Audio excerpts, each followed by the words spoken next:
Bien, continuando con la clase, en la tercera patología que vamos a ver es la coartación de la aorta, que es una obstrucción que ocurre generalmente después del nacimiento de la arteria subclavia izquierda.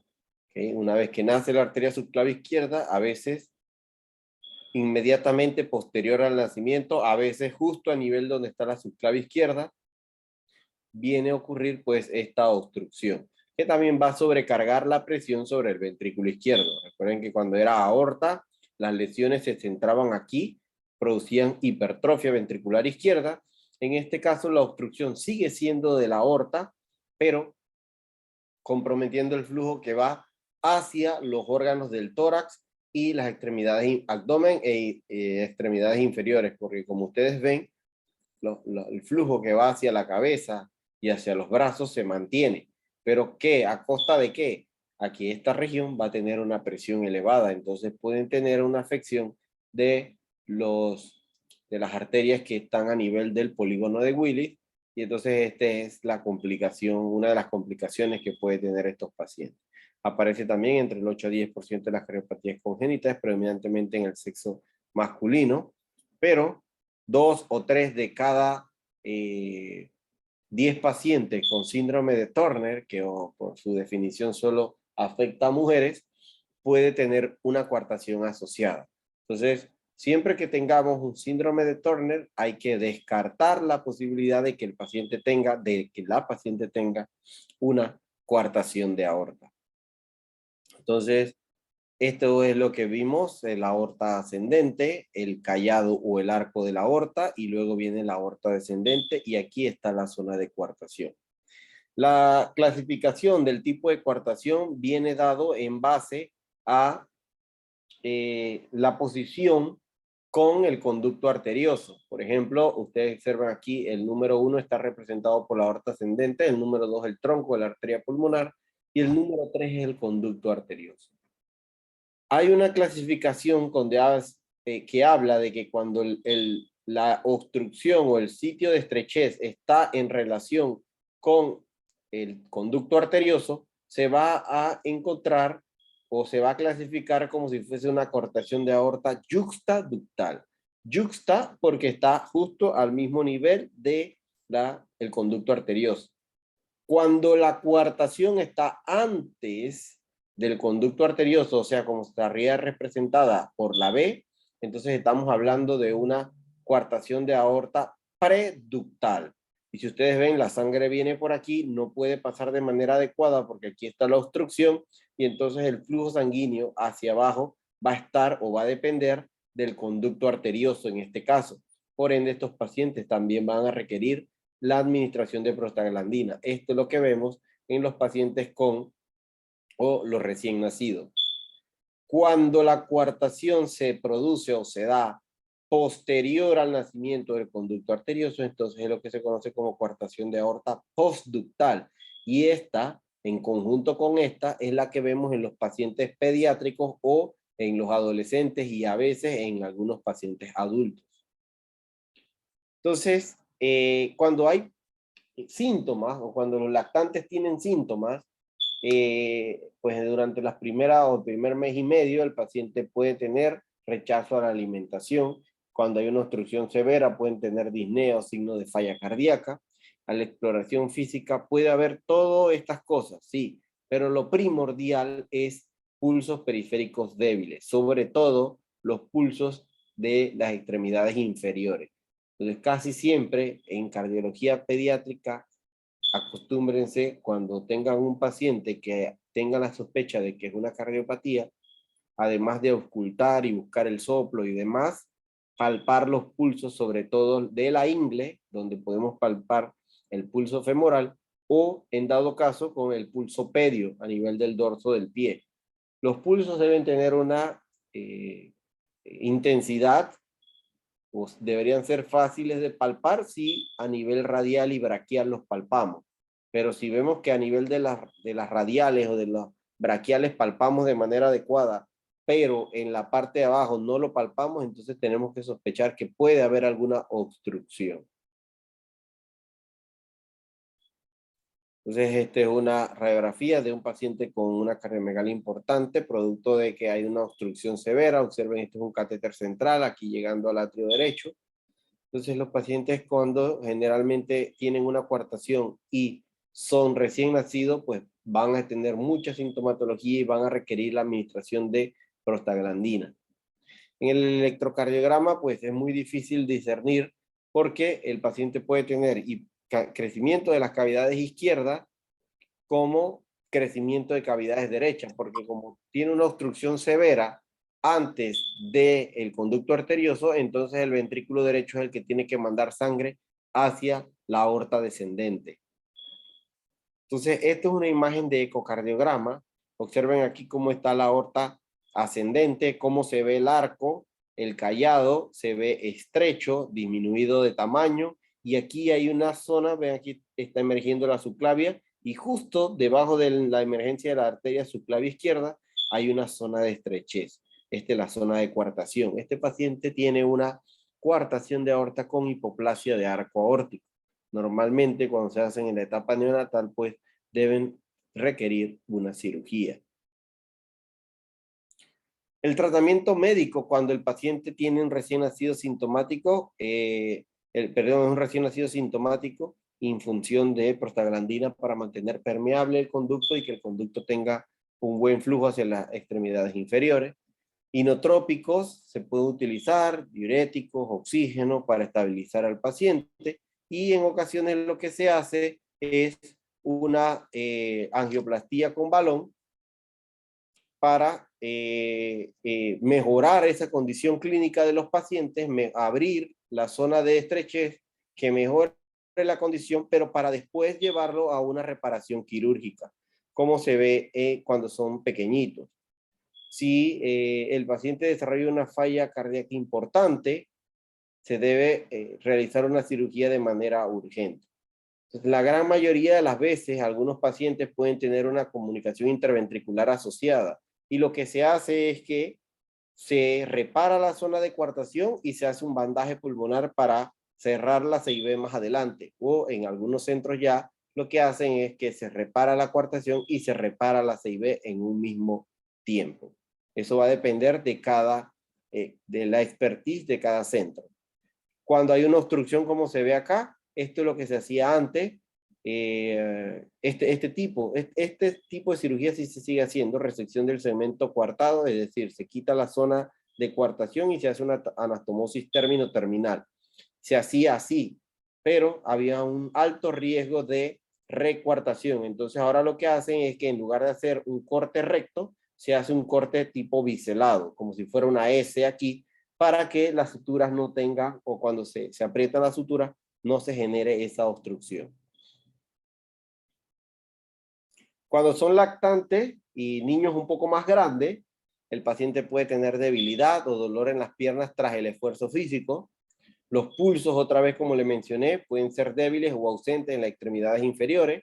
En los brazos el paciente va a tener una presión muy alta que no va o se sale de acuerdo a la edad de él. En algunos pacientes se puede ocultar un soplo, sobre todo sobre la escutadura de arriba del esternón, pero es más frecuente encontrar o escuchar un soplo sistólico en la parte posterior del tórax, es decir, en la espalda, perdón. El S2 puede estar desdoblado, acentuado en algunos casos.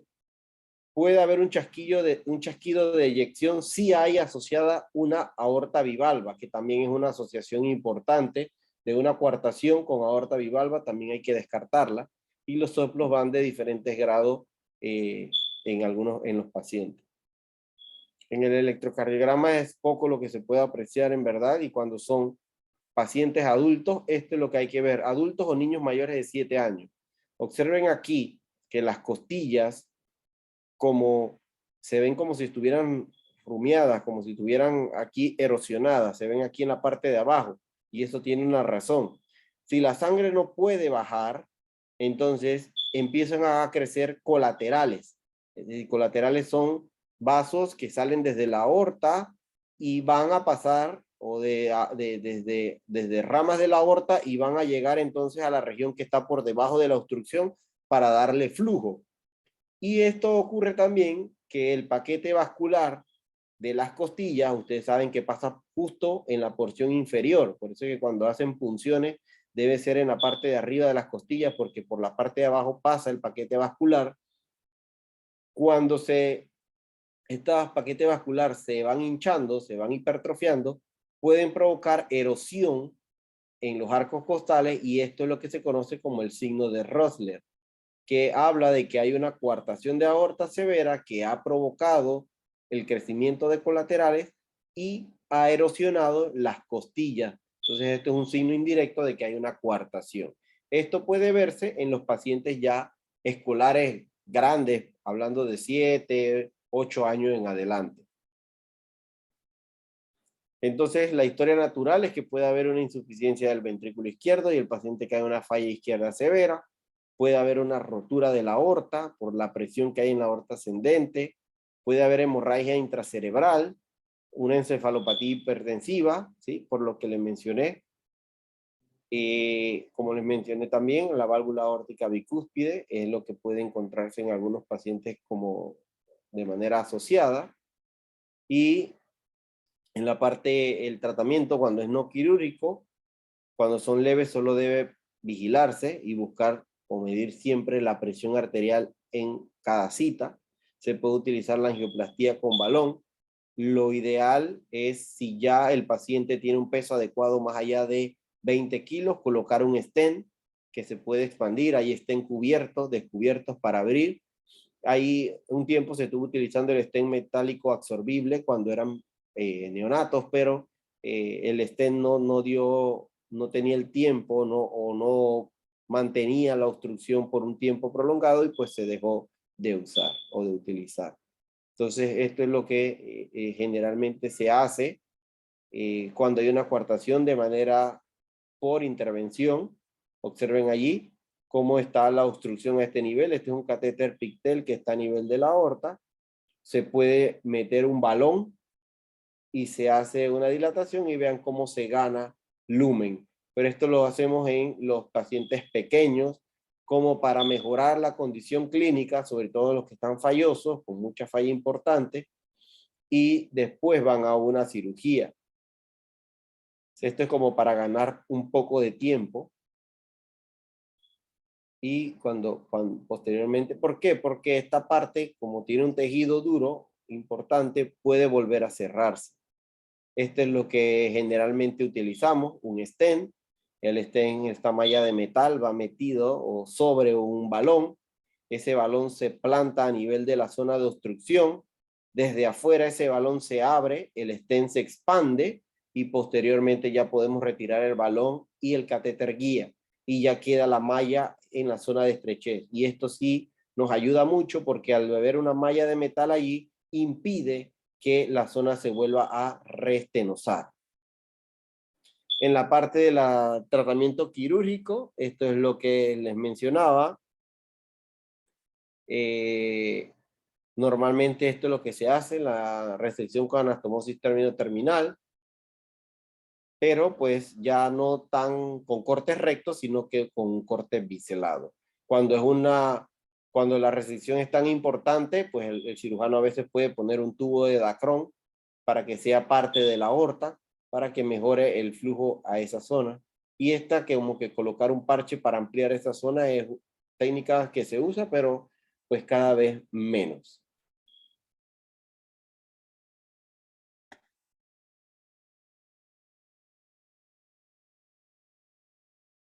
Coarctation of the aorta is where the aorta, or major blood vessel that supplies oxygenated or red blood to the head and body, is narrowed.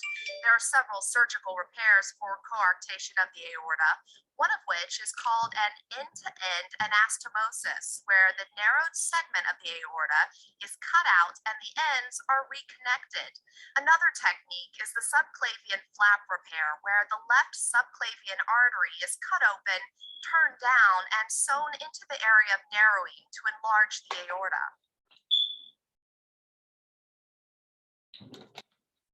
La técnica de la subclavia ya prácticamente está en desuso, porque se empezó a ver que una vez que agarrabas ese flap de la subclavia para utilizar o ampliar la zona de coartación, el flujo hacia el brazo izquierdo quedaba limitado. Habían unos que crecían colaterales, otros no, y el paciente pues no tenía una fuerza suficiente a nivel de esta extremidad, por eso que pues prácticamente ya no se utiliza. Entonces, en los niños menores mayores de un año, o sea, mayores escolares, preescolares o adolescentes, la mortalidad es bastante baja, menor de 1%. La mortalidad es un poco más alta cuando se trata de neonatos o sobre todo lactantes menores de 6 meses. Entonces eso es muy importante, porque entre más pequeño es el paciente es un poco más un reto, porque obstrucciones ligeras producen grandes cambios hemodinámicos. En cambio, los niños mayores pues tienden una mejor respuesta porque están un poco más estables antes de realizar el procedimiento. Entonces, estas las complicaciones que uno puede tener cuando se utiliza o se hace este tipo de cirugía. Puede haber isquemia, médula espinal, lesión del nervio laringio recurrente. Ustedes saben que el nervio laringio recurrente da la vuelta, allí justo donde está el conducto arterioso, si se está manipulando esta zona, el paciente puede quedar con algo de parálisis diafragmática o ronquera. Como la zona que se manipula también está cerca del conducto torácico, puede haber quilotórax y hemorragia o infección. Entonces, cada que se haga este tipo de procedimiento, pues se deben tomar las debidas precauciones para evitar estas lesiones que pueden ser un poco frecuentes debido a la cercanía de muchas estructuras cercanas al área donde está la obstrucción.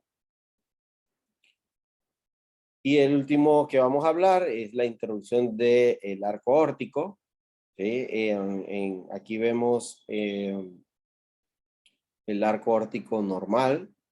Aquí vemos la emergencia de las 3 arterias y tenemos los 3 tipos de arco aórtico, el tipo A, tipo B y tipo C.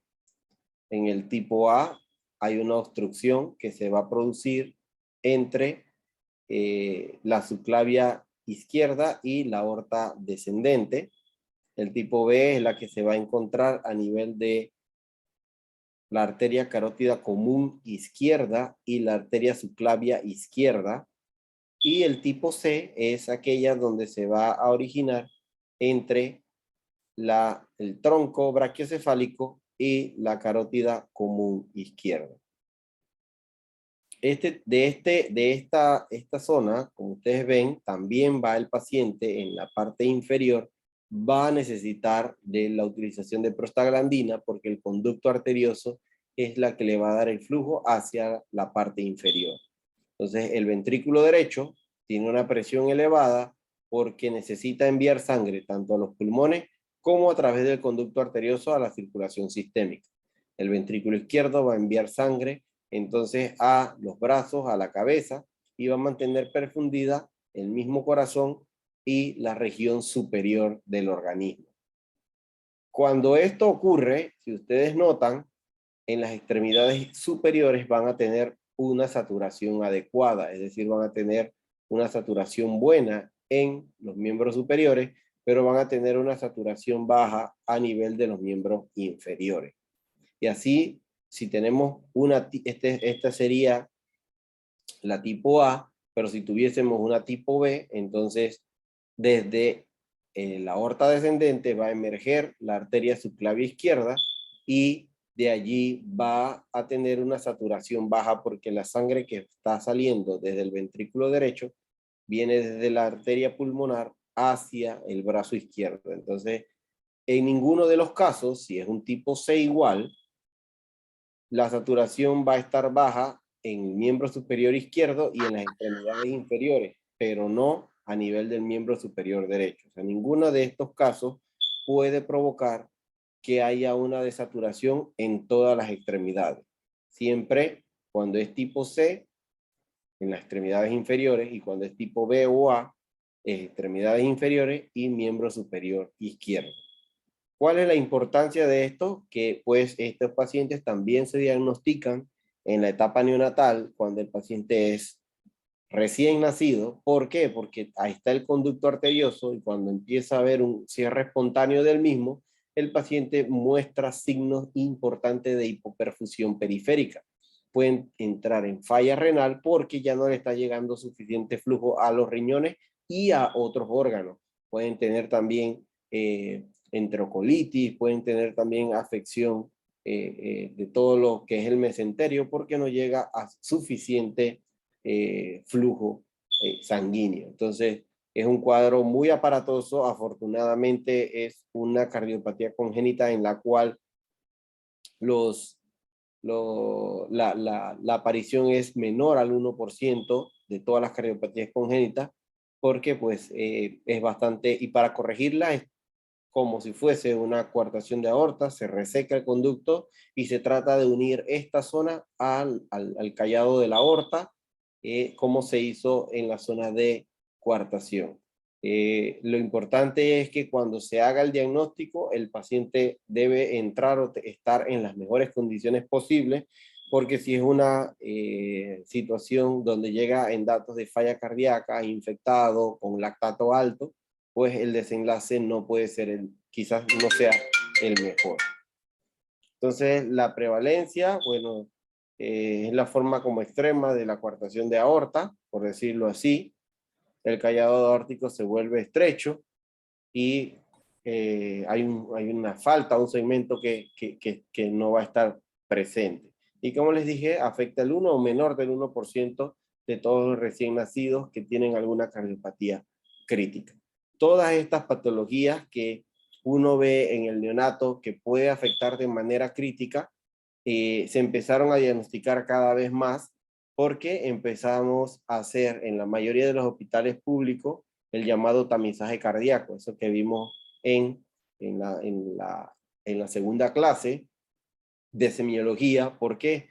Porque si ustedes notan, como les dije, va a haber una saturación baja en los miembros inferiores y una saturación buena en los miembros superiores. Normalmente es para diagnosticar este tipo de patología, no para diagnosticar una CIB o un conducto o una CIA, ¿no? Generalmente se ha hecho este tamizaje para diagnosticar patologías que pueden comprometer la vida del paciente en el primer año de vida, es decir, son patologías que necesitarían alguna intervención en el primer año, porque si no los pacientes van a fallecer. Entonces, esa es la indicación de por qué hacer el tamizaje, porque así se captan los pacientes antes de salir del hospital y se pueden dar un mejor manejo. A diferencia de que el paciente un día, 2 días en el hospital se va, o 3 días en el hospital se va para la casa y luego regresa a los 8 días o antes muy descompensado, porque pues obviamente el conducto arterioso en la mayoría de las ocasiones dejó de tener un flujo adecuado y pues el paciente ya viene en muy malas condiciones y obviamente para un procedimiento intervencionista o para una cirugía pues vamos a tener un desenlace un poco fatal entonces. Entonces, de la clasificación de todos de los tres, el tipo B es el más frecuente, en un 43% de los casos, y se asocia a un síndrome de Dior en la mitad de los casos. ¿Okay? Entonces, como digo, la forma de corregirlo, aquí no hay una forma de manera de intervención, esto debe ser una cirugía directamente, acá no se puede paliar por cateterismo, sino que tiene que hacerse una cirugía para entonces pues que el paciente se restablezca esta conexión entre el callado de la aorta y la aorta descendente y que el paciente pues tenga un mejor flujo hacia las extremidades inferiores. En el síndrome de Dior pues aparecen en el 15% de los casos y pues, sobre todo pues, en la parte, bueno, los pacientes cuando son tipo C o tipo A, y pues estas son las malformaciones que normalmente pues pueden tener, ya esto lo habíamos hablado también en la segunda clase de semiología. Pero pues todas estas patologías tienden a tener casi siempre, los pacientes tienen algún síndrome asociado, pues que hace que el paciente tenga, además de las malformaciones cardíacas, pues susceptible a tener infecciones, entre otras deficiencias de algunos electrolitos, etcétera, lo que hace un poco más difícil el manejo de cada caso de manera individual. Las manifestaciones clínicas, como les dije, dificultad respiratoria. Estos pacientes pueden tener cianosis, pulsos periféricos ausentes, sobre todo en las extremidades inferiores, y signos de falla cardíaca. Entonces, el tratamiento médico es lo que nosotros podemos colocar, que es la prostaglandina, antes de los 3, incluso apenas se hace el diagnóstico. Y el tratamiento quirúrgico, pues ya es reparar la interrupción con una anastomosis primaria o con un injerto vascular o un injerto, como vimos en la coartación, y si hay una CIB asociada, se puede reparar en el mismo tiempo o también se puede hacer, como se hace con algunas coartaciones, que se hace la reparación del arco y posteriormente se hace un bandaje para que el paciente crezca y ya en un segundo tiempo, cuando están pasados 6 meses o un año, regresarlo para entonces retirar el bandaje pulmonar y cerrar la comunicación interventricular. Entonces, esto es lo que teníamos sobre las patologías obstructivas. ¿Alguna pregunta sobre esto?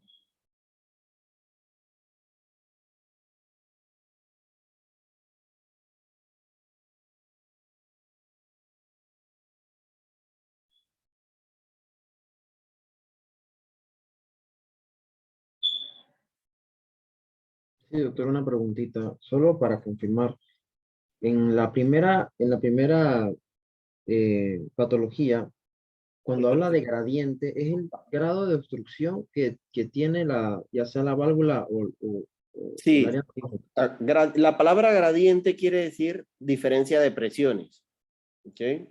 Entonces, ventrículo y arteria, normalmente, o sea, en condiciones normales con una válvula competente, el ventrículo derecho, en este caso, tiene la misma presión sistólica que su arteria, es decir, que la arteria pulmonar.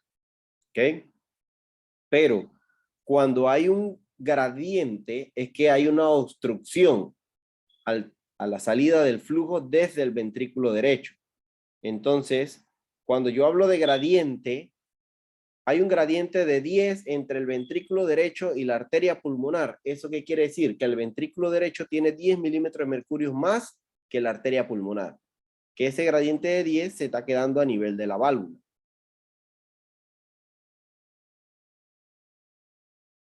Ok, gracias, doctor.